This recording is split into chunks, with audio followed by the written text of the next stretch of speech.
Okay, so I have opened the file for, this is shot 8 of the first episode. Now, I think that for some reason my capture card is not picking up the layers stack, which is the layers window, which is right here.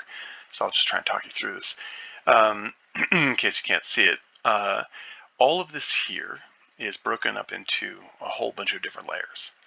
And so we start with the basic background. Then we add the feet, and you can see that the line for the feet is on a different layer than the line for the color. And now I did that originally because I wasn't sure whether I wanted to, when we add the sort of sketchy effect later on, if I wanted control over just the lines independently, and or not, or whether I wanted to add the sketchy effect to both the line and the color together. For the most part, it works just to add the sketchy effect to both, to sort of everything all at once.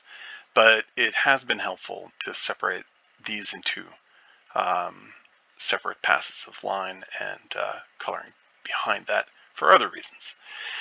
So that's how I broke out all that stuff. I started out with Gareth's Illustrator files, and I cut and scaled those up to what I wanted to be, what the size I needed the parts to be in Illustrator, and then I exported them to be a PSD usable in Photoshop.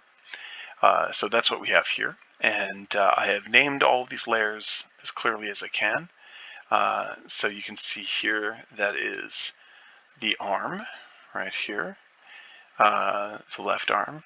You have all the pieces of the machine, so the background colors and all the line art pieces are all in separate layers. And here is the other, the right arm, the screen left arm. And I also made the fingers independently layered as well, because I want those to be able to animate in After Effects apart from the hand. So that is the way the layers are set up.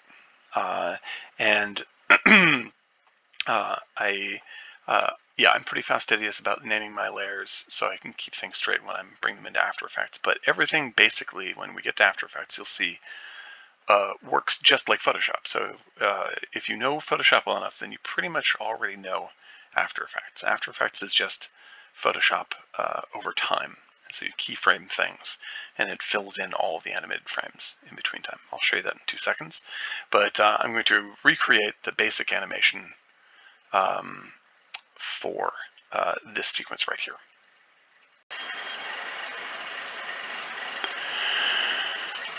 All right, so we are in After Effects right now, and you can see in the background here, this is a frame of the original animation that I used in the animatic,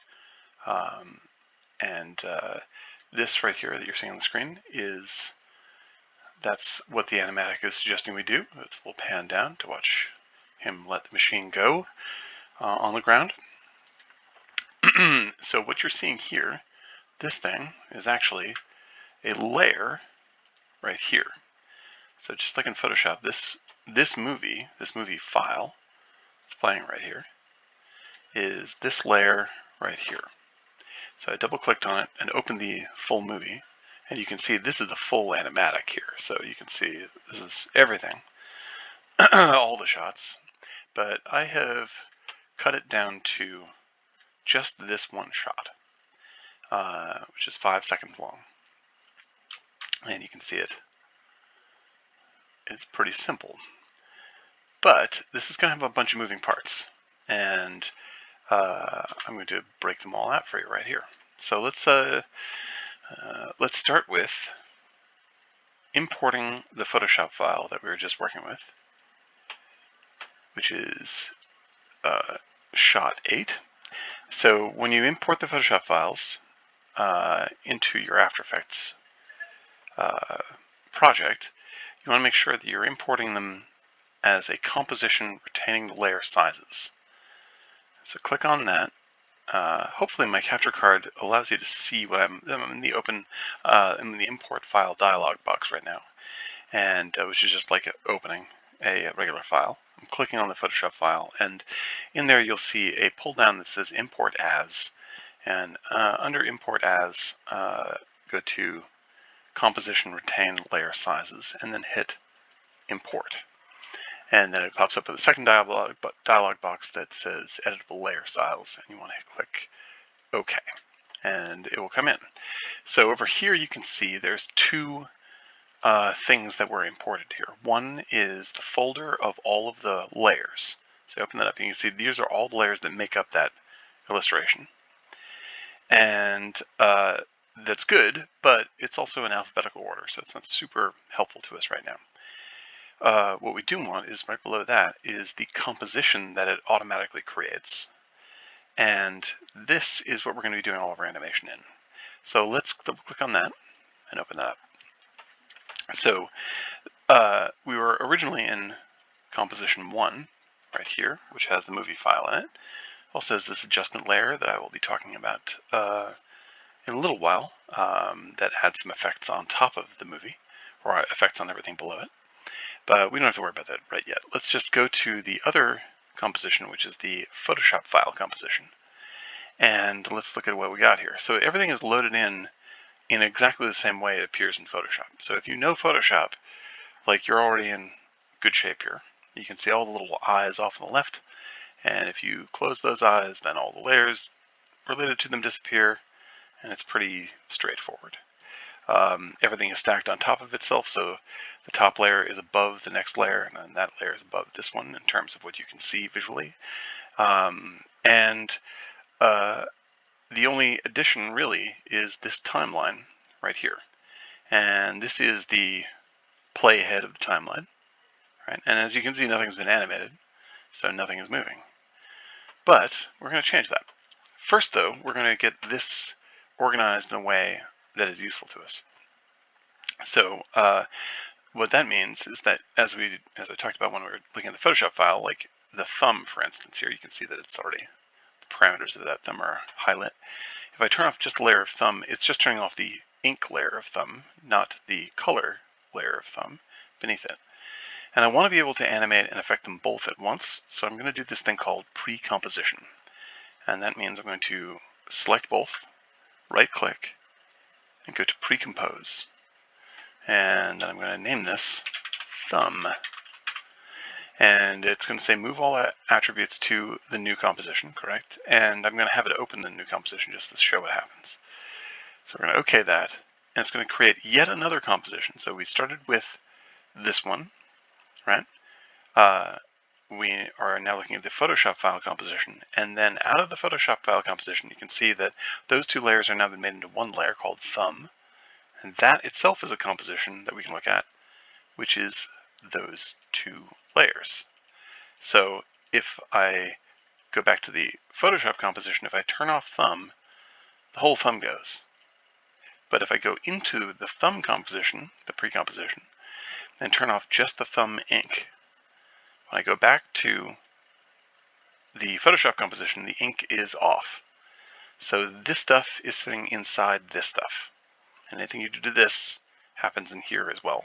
And anything that happens in here happens in here when we drag that into this composition. I'll show you that in 1 second. So let's go back to thumb, turn that back on. Thumb is now inside here as a single layer. And then we're going to go to composition 1. And we're going to drag the Photoshop composition, this composition here, from the project, and we're going to drop it right down in here. Right? And make sure that that's lined up with the edge of the playhead there. Boom. All right. So now below that is the animatic. That's this. And this is the actual animating layer that we're going to be dealing with. Everything we animate in the Photoshop composition is going to end up happening in this composition on this layer. So it's what they call nested. Like this is nested in this, and this is nested in that. So let's work our way back down to the Photoshop file and keep on pre-composing all these things. So I'm going to put these all together. This is the SL index, right?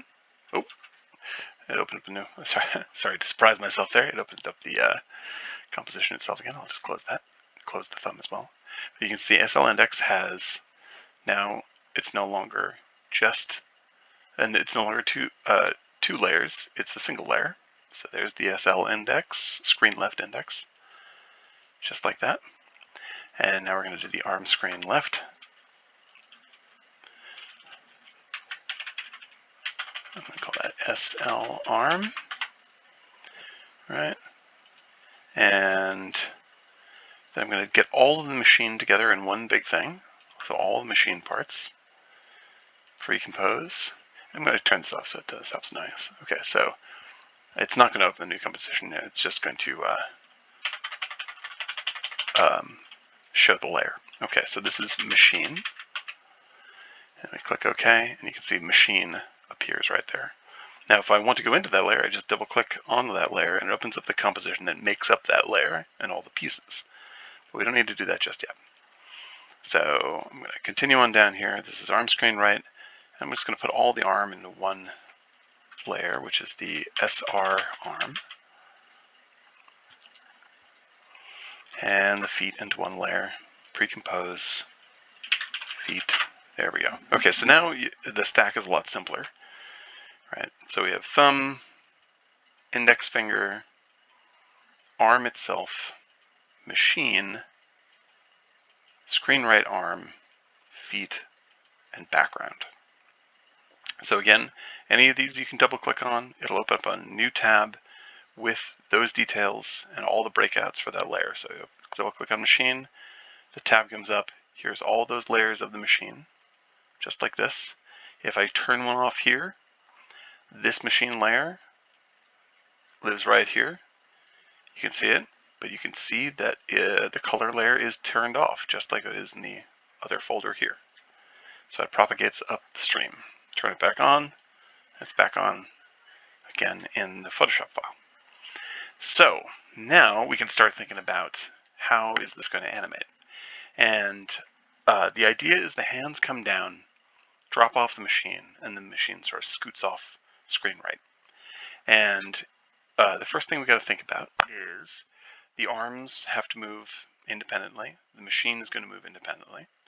So that's why we've broken it up into all these layers.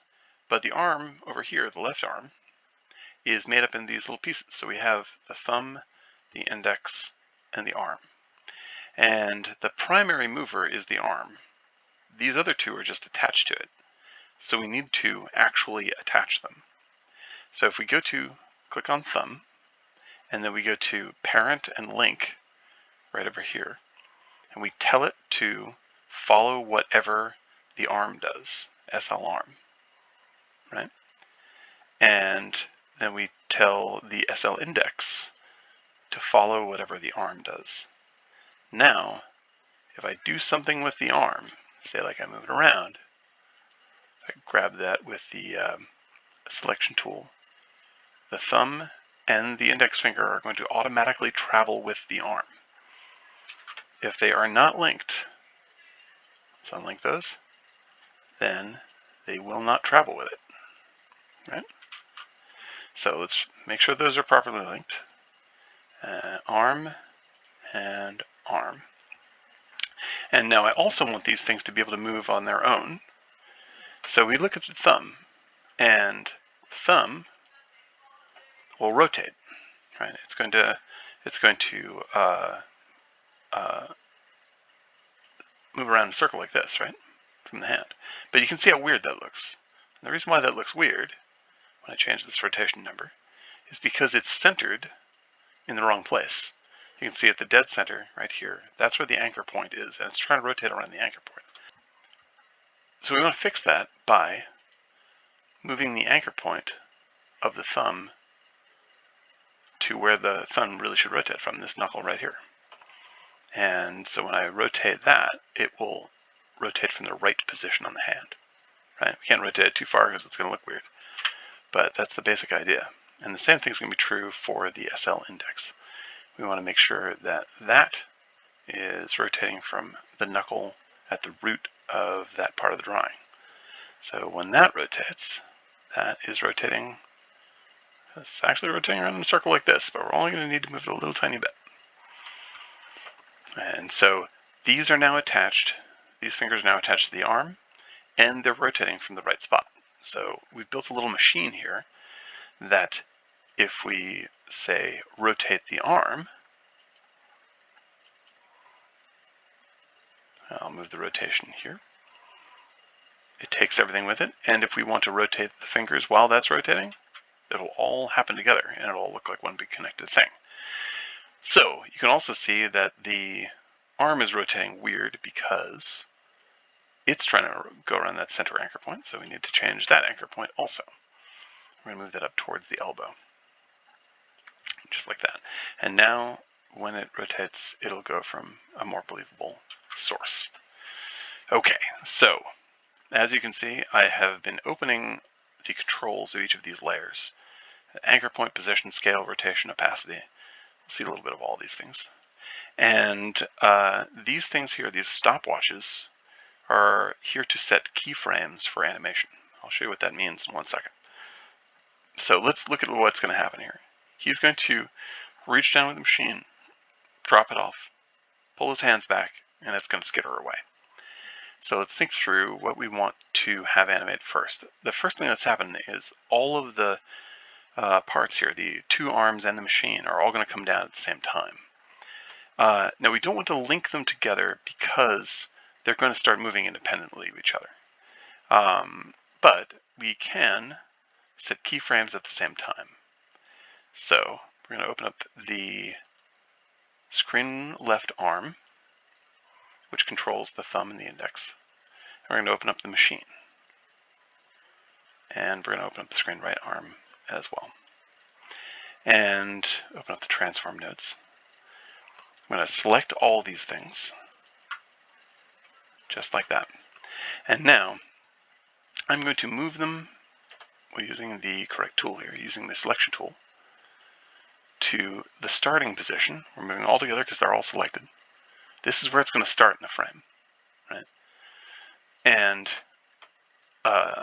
then we're going to have it move down. He's going to drop it off right here, and then his arms are going to move back while the machine itself goes off this way.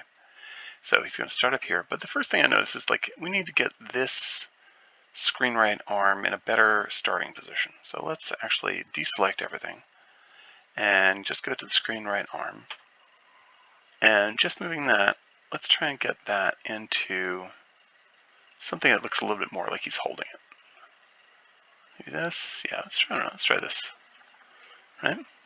Now, if you hold Alt and re-click these things, we would screen right arm, machine, and screen left arm. Do I have that one? There we go. So those three are selected. Now we're going to move all of them up top here. This will be the starting position of the animation. And we're going to click over here, the stopwatch position. And you'll see that each one activated a little diamond on the side. And it's a little diamond in here on the timeline. These are called keyframes, right? And that's going to keep a marker as it wants to be here on that frame, right? And then we're going to move the timeline down to, say, 2 seconds. And we're going to set another keyframe.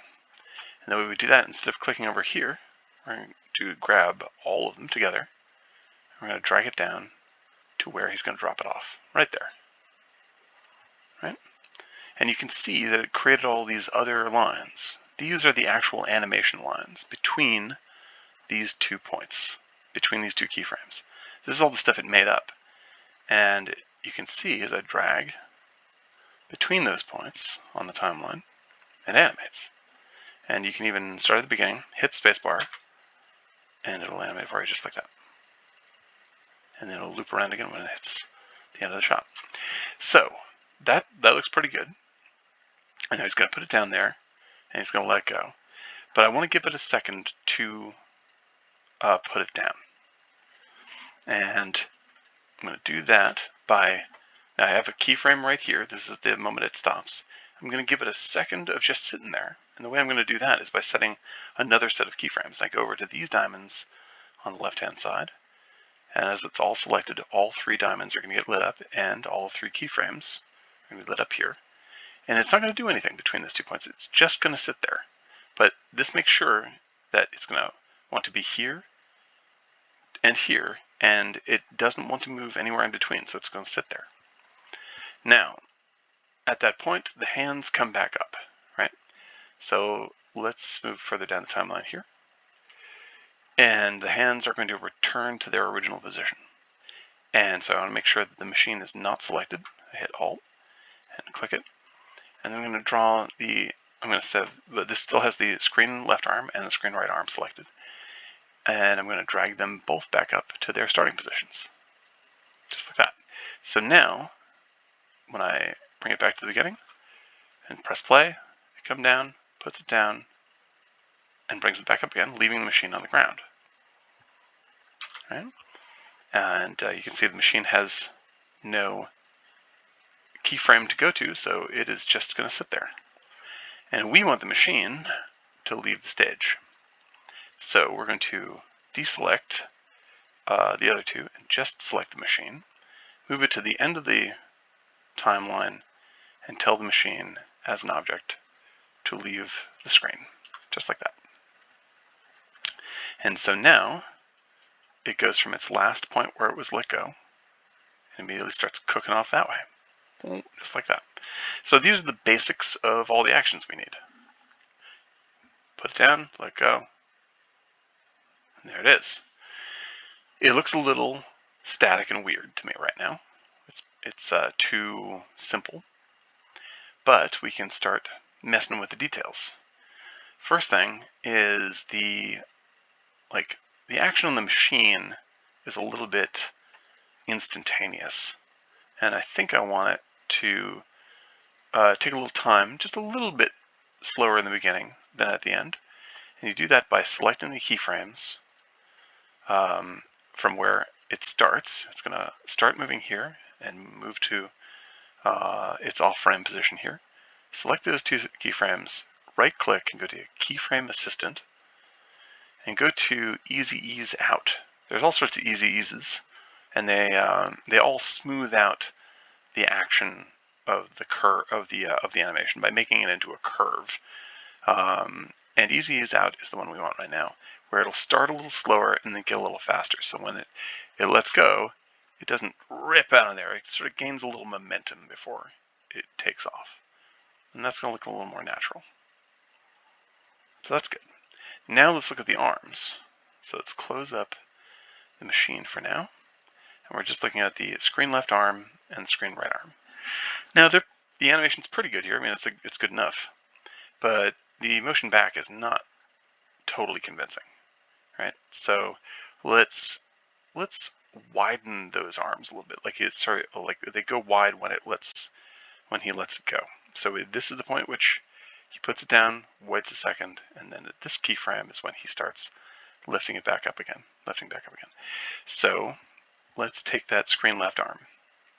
And you can see that we have the anchor point set at the elbow here, right?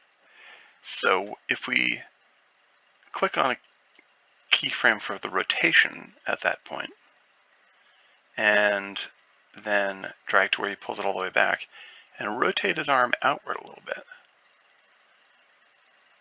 then it will look a little more casual, like he's relaxing his arm away, right?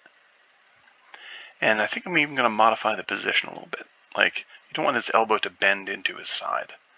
So I'm going to drag, I'm going to go to his ending point, and I'm going to move the arm over just a little tiny bit. So now as he rotates his arm out, it makes a little more physical sense. Like his elbow is going to be digging into his side. It's a little more subtle.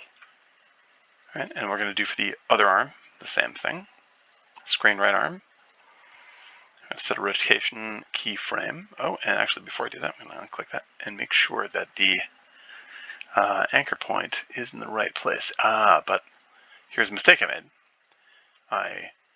I set the animation keys on that arm before I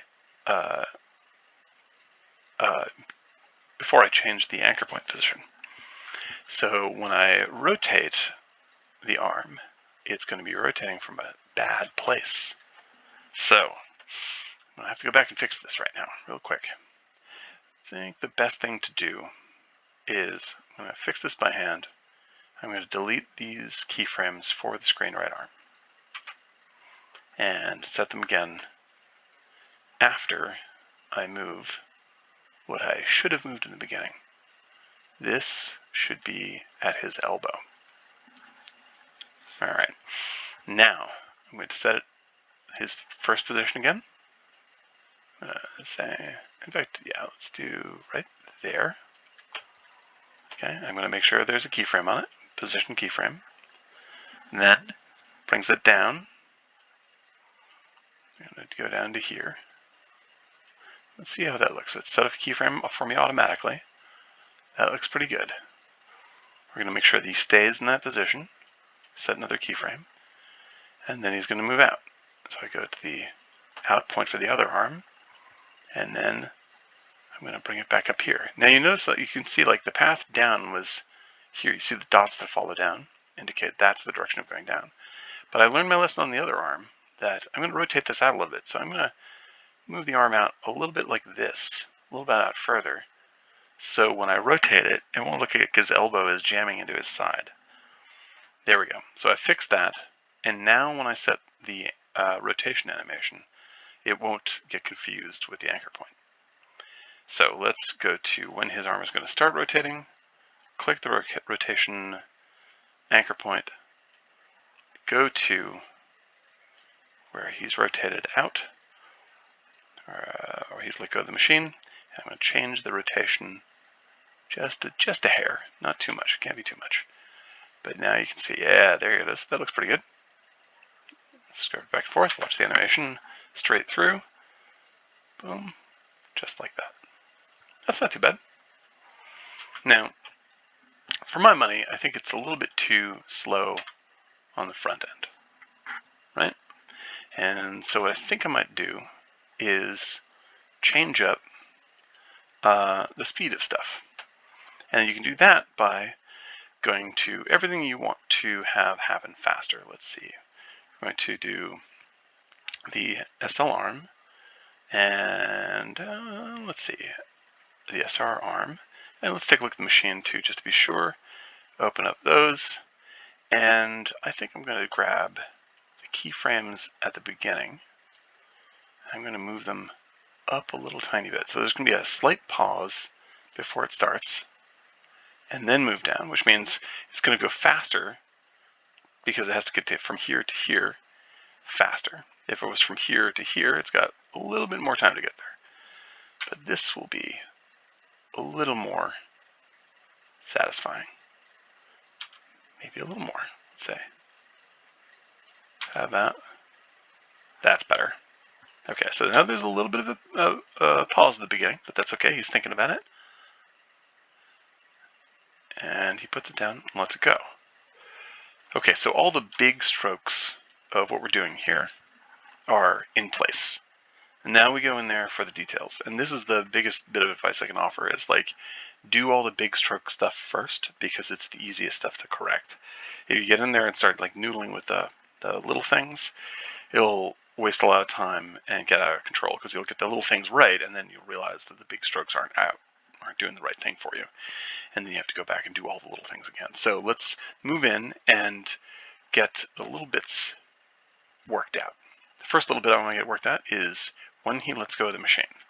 So right here is when I'm going to rotate the SL index and the thumb. Right? Now they have had nothing to do but follow around the arm up until this point. But now I'm going to add a rotation key here and a rotation key for the index finger as well. And then I'm going to just before, right about here, just before it takes off, I'm going to change the rotation on the thumb. So now you'll see when he puts it down, he goes dunk and lets it go, just like that. See how fast it is. Is that fast enough? That's not fast enough. So we make the space between these things a little smaller. That's good. And now for the index finger, we're going to let that rotate out just a little bit, just like this. Oh, changing the wrong thing. I have to go to the point that I want to animate to. Okay, so change that just like this. So now it is going from this point to this point, just like that. Blam. Now, I think this is going to look pretty good, but it's still a little mechanical. Also, I don't like where that thumb is. It looks all jank. So let's try that. Let's take the thumb's rotation in a little bit. Right there. Is it still moving? Not moving. Let's try it a little further. Just a touch. Just a touch. Oh, no. More of a touch. Thought I had it. There we go.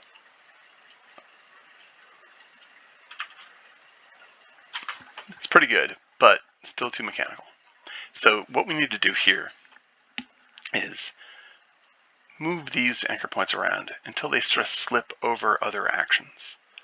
So instead of going, I'm going down and then I'm letting go and then it moves, I'm going to move the let go action a little further down the timeline so it works better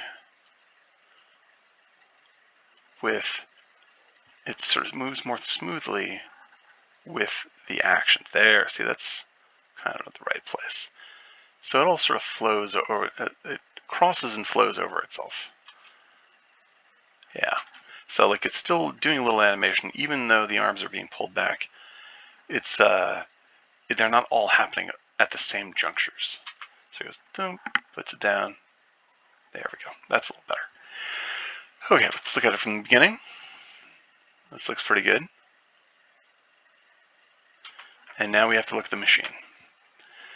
So the machine, we're going to all the animation we need to do on the machine in this composition is done. But all the little animations from the machine, we go into the machine layer. So that's if I double click on this layer of machine, it'll open up the pre-composed layers for the machine. And first thing we've got to do is exactly what we did before, is make sure that all these things that I want acting together are pre-composed. So this is SL wheel. Stick and stick color. Now, of course, the only reason I had these broken down is because I wasn't really decided yet on whether I wanted to animate the ink lines independently or not. And ultimately, I decided against doing that, and I'd do all the sketchy animation as a single pass. But it still turned out to be pretty handy to have the inks be separate for different lighting effects that I do, and being able to separate those is still something I would have chosen to do, but I probably would have been a little bit more selective about when to do it. Instead, I ended up doing it for pretty much everything, and now I have to spend the time to go in and pre-compose all these things that should have just been in single layers before. But it does give good practice in pre-composing and thinking through what meshing, what you want it to be, or how you want it to move. Okay, so with the wheel color here, and we'll be almost done. SR wheel. All right, now we have enough to work with. And you can see the stack is a lot simpler. All right, so the first thing we're going to start with is the basis of the machine is the body right there. And we need to move this to when he turns it on. He's not going to turn it on until he is about to let it go. So let's go back and look at the animation where he lets it go. This is the PSD composition, and right there, right? So right about here is when the machine gets turned on, and this timeline is synced with this timeline.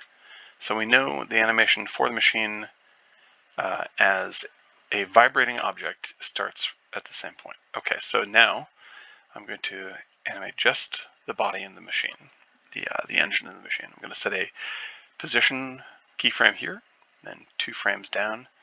I'm going to move it down a little tiny bit, and then 2 frames down from that, I'm going to move it up a little tiny bit. And then I'm going to copy those 2 last keyframes, and I'm just going to keep on copying and pasting them until I fill out the whole thing. Grab all 4, copy, paste, And then let's keep on pasting from here. Paste. And there we go, paste. So now, moving along the timeline, you can see it bouncing up and down like a feisty little machine. Dunk, dunk, dunk, dunk, dunk, like that. Now, we want the wheels to do the same thing. Take the SR wheel, and we're going to do basically the same gag here.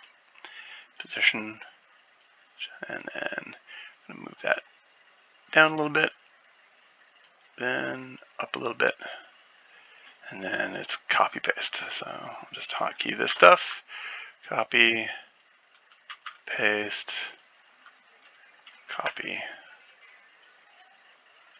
paste, paste, and paste. All right, so now the wheel will start moving up and down. It's a little bit too in sync with the engine. It's not bad, but I think I'm going to shift that around a little bit. I'm going to shift all of those by selecting all of them and shift it by one frame and see if it doesn't look a little bit more janky. Yeah, that's jank. That's what I like. It's a wobbly little bit of machinery. I want it to look like it's going to fly apart in a second, which ultimately it does if you've seen the cut. All right, so that's the SR wheel. That's the machine body, and we just need the SL wheel right here. Let me just check to make sure we're in the right place. Yeah, and again, setting a position keyframe, 2 frames down, and move that up a little bit, 2 frames down, move that down a little bit, grab these 2 frames, copy them, paste them, grab those 4 frames, copy them, paste them, and paste them. All right, now let's see how this is looking. Yeah, that looks good and silly the way I want it. All right, now the stick. The stick is a little bit different because that's got to move around an anchor point. Now I haven't set any keyframes, so I'm not going to mess this up like I did before.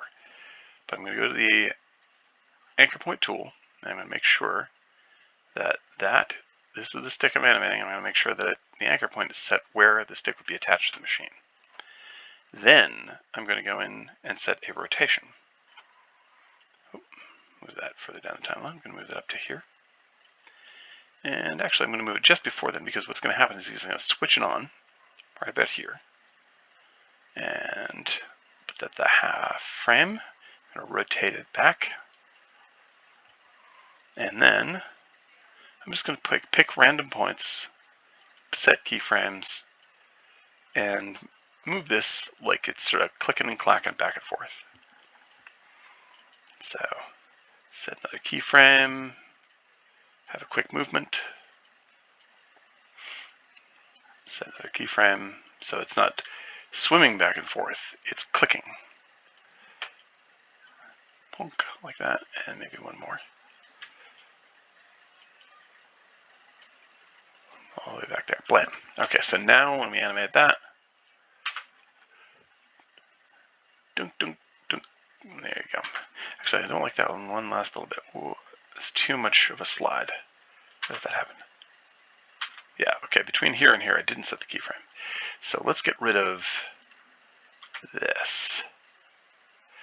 All right, and we'll set a keyframe here to make sure it stays, and then make that one good quick move. All right, let's see what happens. Press play by hitting spacebar. Pop, pop, pop, pop, pop. Yeah, looks nice and janky. But you also see up here, there's a little bouncy piece. What is this? What's that for? Let's figure out what layer that's on, because it's on the wrong layer. It is not on the wheel, it's not on the stick, it's not on the body, it's in the SR wheel. So, how do we cut this out of there? Let's take a look at the inside of SR wheel. I've double-clicked on a layer, it opens up the pre-composition that has just the wheel, and there, that's the thing. What is that? It is part of the wheel color. So, I'm going to mask this out. And I'm going to do that by going to the pen tool, and I'm going to just click around this. Around the thing I want to see, and then the thing I don't want to see, disappears. So let's close this tab and close, oh, let's take a look at the machine tab. You can see that it's gone. The little knob is gone. And now it's just sort of bouncing around in place, just the way we want it. Punk. And then it goes. Okay, now it's bouncing around in place here, but if we close the machine tab and get to the original Photoshop file composition, you'll see, as we already told it to match what's happening with the hands, and we've already animated this, when it hits the ground, the animation plays as it slides over to the right. And now it looks like a little animated beastie, just the way we want it to be.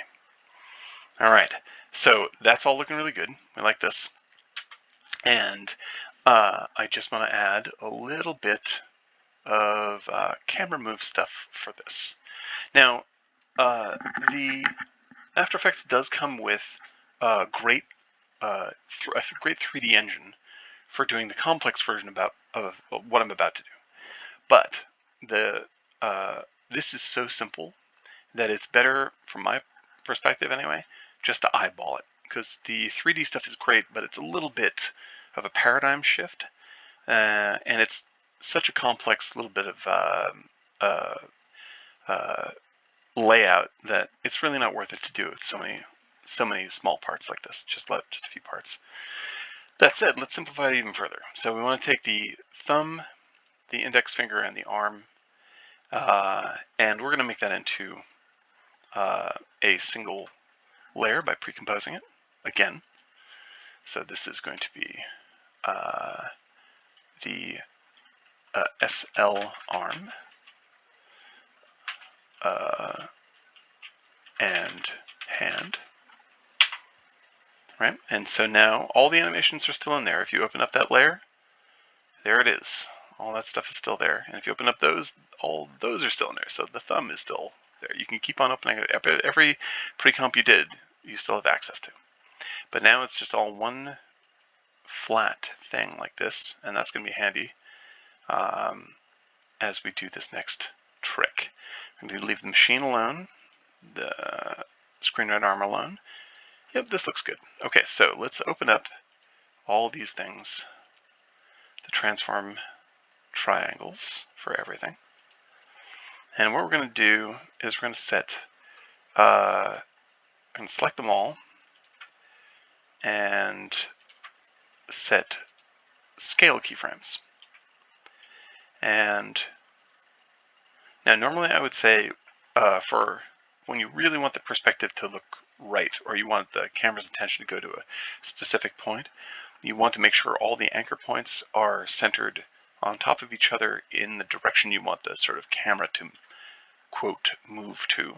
But right now we're just going to keep it centered to keep it simple. And it's going to travel over the course of the entire shot. And it's not going to be a very big scale, but you'll see what I'm doing. Okay, so all the scale points are set. Now, deselect, make sure that you have the SL arm in hand, the machine, and the SL arm. And we don't want the background image. Oh, none of that stuff. There. SL arm in hand, machine, and SR arm. Okay, so we've set, these are all keyframed, and we've moved toward the end of the timeline, and I'm using the selection tool, grabbing the corner point here, and scaling up just a little tiny bit. Not too much. That's 112. You can see on the scale down here, 112. And that's going to give us just a little bit of a push-in effect. Like the camera is moving towards the center of the screen very slowly. And it's going to give us a little bit more dimension. Now, to make sure it really works, you also want to do it with the feet and the background image, but you want to do it less. So probably a little, yeah, just a little touch. So this is just 104. But now everything will be still zooming up. You can see it's all zooming, right? But it's separated so that it has a dimensional effect, just enough to kick it into gear. Right, so there's a little camera move for you. Now, everything, this is now, again, a layer inside the main composition, all of this. And so we are going to look at the main composition, and you're going to see that all of that plays out just the way we want it to. But there's a few things we want to fix, right? A few things we want to add here.